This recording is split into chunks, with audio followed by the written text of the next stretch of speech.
आज हम लोग बनाने वाले हैं बच्चों की बहुत ज़्यादा फेवरेट ये केक, और जिसके लिए हमें ज़्यादा सामान की ज़रूरत भी नहीं पड़ेगी और हमारा केक बहुत ज़्यादा सॉफ्ट और फ्लफ़ी बनेगा। अक्सर क्या होता है कि बच्चों को जब भी केक खाने का मन होता है तो हमें दुकान से लानी पड़ती है, तो अब हमें दुकान से लाने की बिल्कुल भी ज़रूरत नहीं पड़ेगी। दुकान जैसी केक अब हम लोग घर में ही बना सकते हैं, और वो भी आप लोग के बच्चों की मनपसंद फ्लेवर वाली। तो ये केक मैंने कैसे बनाई हूँ, किस तरीके से बनाई हूँ, वो सारी चीज़ों की रेसिपी मैं आप लोगों के साथ आज शेयर करूँगी, जिसे आप भी जान जाओगे तो आप ही घर में बहुत ही आसानी से केक बना लोगे। तो मैं आप लोगों को इसी केक को दिखा रही हूँ कि मैंने कैसे इस केक को बनाई हूँ, वो भी इतने ज़्यादा सॉफ्ट और फ्लफ़ी, जिसे आप भी जानोगे तो आप बोलोगे कि अब तो हमें बाहर जाने की बिल्कुल भी ज़रूरत नहीं है। तो आप देख रहे हो कि ये केक मैंने उसके मोल्ड से निकाली हूँ तो कितनी ज़्यादा सॉफ्ट और फ्लफ़ी दिख रही है। तो ये केक कैसे बनी है, मैंने इसमें क्या क्या चीज़ डाली हूँ, वो सारी चीज़ें मैं आप लोगों को बताऊँगी। तो मैं यहाँ पे आप लोगों को कट करके भी दिखा दे रही हूँ कि ये केक कितनी सॉफ्ट और फ्लफ़ी बनी है। तो देखिए, आप लोग देख सकते हैं कि ये केक कितनी ईज़िली कट भी गई है और कितनी सॉफ्ट भी दिख रही है। देखिए, अभी तो ये गरम भी है बट फिर भी ये सॉफ्ट है। मैं इसे प्रेस कर रही हूँ तो ये फिर भी फुल के ऊपर ही आ जा रहा है। तो ये मैंने कैसे इसे बनाई, किस तरीके से बनाई हूँ, वो सारी चीज़ें मैं आपको बताऊँगी, और बहुत ही सिंपल है, बस सही टाइमिंग होनी चाहिए। तो चलिए शुरू करते हैं। तो आपको एक बॉल ले लेना, या फिर इस तरीके का पतीला हो वो ले लीजिएगा। तो मैं इस कटोरी के मेज़रमेंट से केक को बनाऊंगी। केक बनाने पे हमें मेज़रमेंट की ज़रूरी बहुत ज़्यादा होती है, क्योंकि सारी चीज़ें अगर सही मेज़रमेंट से बनेगी तो केक भी बहुत अच्छा बनेगा। तो ये कटोरी की जो मेज़रमेंट है वो बोले तो 250 ग्राम की हो सकती है। तो मैं इस कटोरी की फुल ऑयल नहीं ले रही हूँ, उसे थोड़ा सा कम ले रही हूँ। तो आप देख सकते हैं, तो मैं इतने ही ऑयल ले रही हूँ, और ठीक इसी मेज़रमेंट से मैं सारी चीज़ें लूँगी। तो मैंने उस मेज़रमेंट पे ऑयल ले ली हूँ। उसके बाद मैं यहाँ पे चीनी की पाउडर यूज़ कर रही हूँ। आप जब भी केक बनाएं तो चीनी की पाउडर ही यूज़ करें।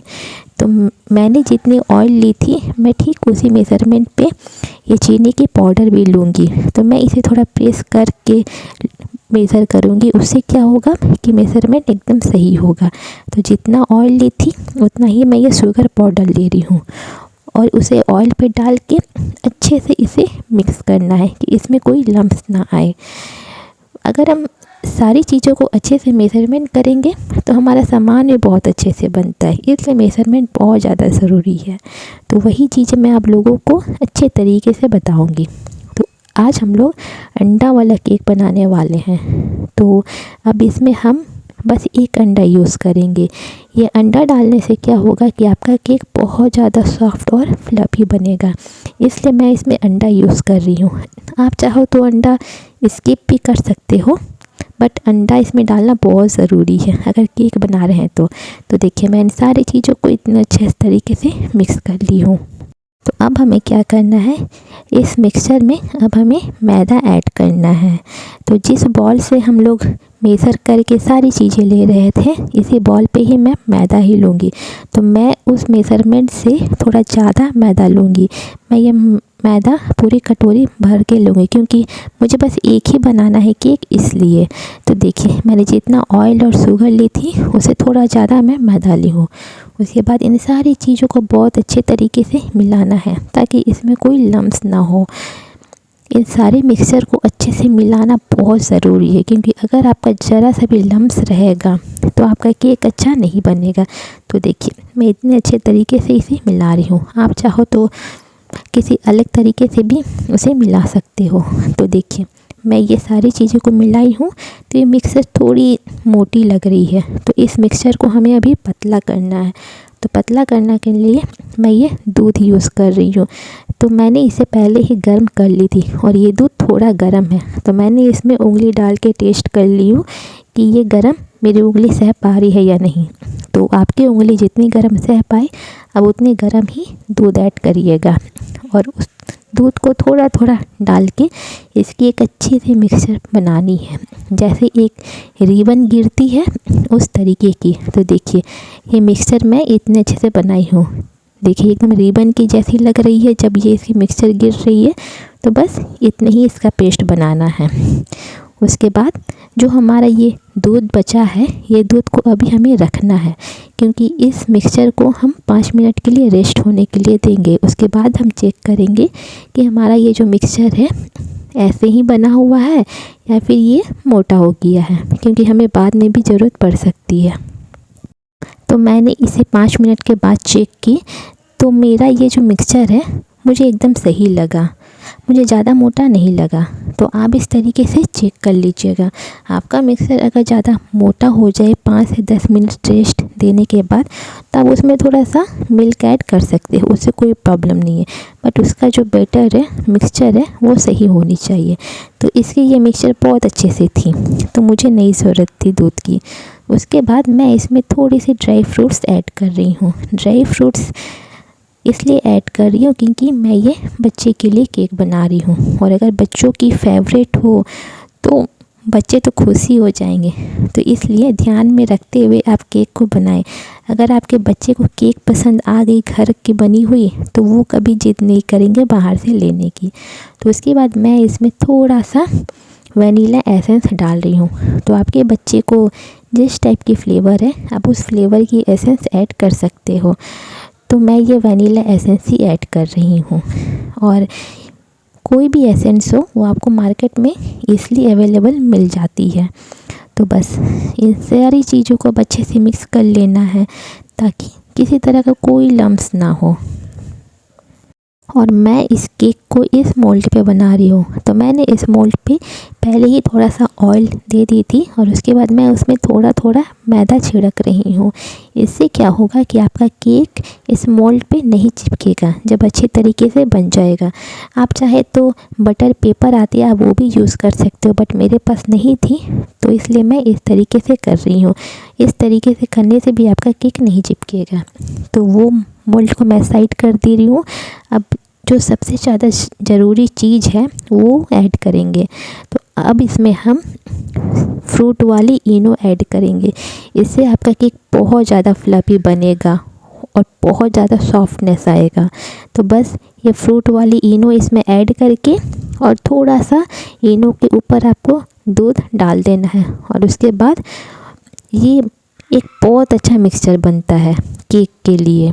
तो आप इसे इनो ज़रूर डालिएगा। तो इसी तरीके से इन सारी चीज़ों को अच्छे से मिक्स कर लेना है, और जब सारी चीज़ें अच्छे से मिक्स हो जाए, तो अब इसे हम मोल्ड पे डालेंगे। तो मोल्ड पे धीरे धीरे करके डालिएगा।